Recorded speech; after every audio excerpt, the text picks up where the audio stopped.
it's the ideal time for Toronto to get a new logo, but we are arguing that Toronto gets back its old logo, which is the Metro Toronto logo. You see it everywhere you look in Toronto, the city's logo. But now a pair of civic enthusiasts have launched a petition to see it changed.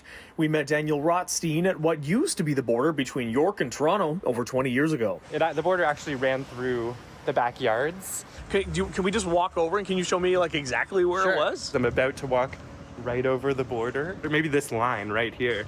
Now both sides of this line are one city, created when 6 municipalities were amalgamated to form the current city of Toronto.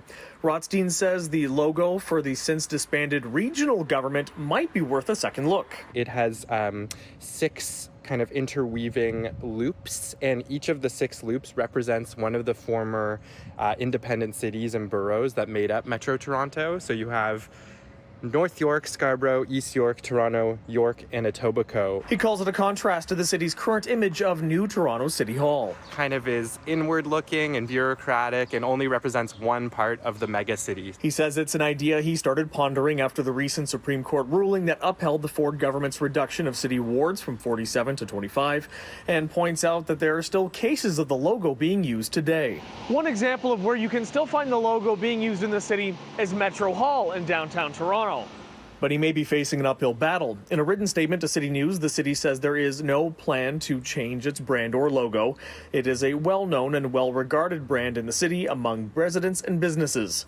Ultimately, it would require direction from City Council and the necessary budget to engage in such an endeavor. My first reaction is, what's behind the petition? Meanwhile, Shauna Braille, an economic geographer and urban planner with the University of Toronto, says while she's not convinced now is the time for a civic rebranding, the idea may have merit in starting some useful discussion. Any idea that forces us to go back and question, why do we do something the way we do? Why do we represent something the way we decided to 20 years ago or 100 years ago or whatever it is? Those are important questions. We need to be asking those questions. As of Friday afternoon, the petition has about 100 signatures.